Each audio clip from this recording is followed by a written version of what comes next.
ভিতরের প্রচলিত নিয়ম, প্রচলিত বলতে বোঝাতে চেয়েছেন আমাদের দেশে তো সাধারণত 3 রাকাত হয়ে থাকে, বিষয়টা একটু সংক্ষেপে বলবেন।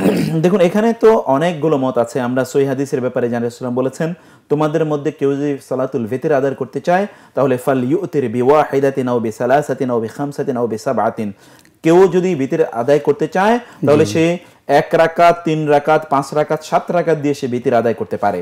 অতএব ভিতরের জন্য 1 রাকাত, 3 রাকাত, 5 রাকাত, 7 রাকাতের এই যে একটা বিস্তৃত আপনার অপশন আল্লাহ সুবহানাহু ওয়া তাআলা, আল্লাহ রাসূল সাল্লাল্লাহু আলাইহি ওয়াসাল্লাম আমাদেরকে দিয়ে দিলেন, তার মানে বোঝা যাচ্ছে যে এখানে প্রশস্ততা রয়েছে। সেই ক্ষেত্রে প্রেফারেবলি তিনি 3 রাকাত আদায় করবেন, কারণ সহিহ হাদিসের বর্ণনাগুলোতে যদি আমরা তাকাই তাহলে 3 রাকাতের বিষয়ে বক্তব্য বেশি। সেই ক্ষেত্রে 3 রাকাত তিনি কিভাবে আদায় করবেন?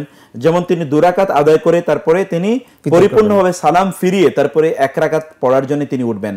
প্রথম রাকাতে তিনি সাব্বিহ ইসমা রাব্বিকাল আলা, যেটা সূরা আলা পড়বেন, দ্বিতীয় রাকাতে কাফিরুন এবং তৃতীয় রাকাতে কুল হুয়াল্লাহ এই সূরাটি পড়বেন। আর বুখারীর একটা বর্ণনা অনুসারে রাসূলুল্লাহ বলেছেন কেউ যদি রাতের নামাজ আদায় করে, যেটাকে আমরা সালাতুল লাইল অথবা কিয়ামুল লাইল বলে থাকি, তাহাজ্জুদের সালাত আদায় করছে, হাদিসে সে ফাইন খাশিয়া আহাদুকুমা সুবহা, যদি তার এই সন্দেহ তৈরি হয়, ভয় তৈরি হয় যে এখনই ফজরের আযান দিয়ে দিবে এবং সকাল হয়ে যাবে, তাহলে ফাল ইউসাল্লি ওয়াহিদান তুতিরু লাহু মা ক্বাদ সাল্লা, তিনি 1 রাকাত আদায় করবেন। 1 রাকাত পড়লে আগে তিনি যত রাকাতই পড়েছেন এগুলো সব বিতির হয়ে যাবে ইনশাআল্লাহ। অতএব 1 রাকাত পড়ার অপশন আছে, 3 রাকাত পড়ার অপশন আছে। 3 রাকাত যারা পড়বেন তারা 3টা পদ্ধতিতে, আমাদের দেশে একটা পদ্ধতি হানাফি মাযহাবে রয়েছে যেটা প্রচলিত পদ্ধতি হিসেবে আমরা জানি, যে 2 রাকাত তিনি পড়লেন আর তারপরে তিনি ভিতির আপনার তাশাহুদ পড়ে একদিকে সালাম ফিরিয়ে তারপরে তিনি উঠে আরেক রাকাত তিনি পড়বেন এবং তৃতীয় রাকাতে তিনি উল্টা তাকবীর, যেটাকে আমরা বলছি যে রুকুর আগে তিনি উল্টা তাকবীর দিবেন, তারপরে তিনি কুনুত পড়বেন।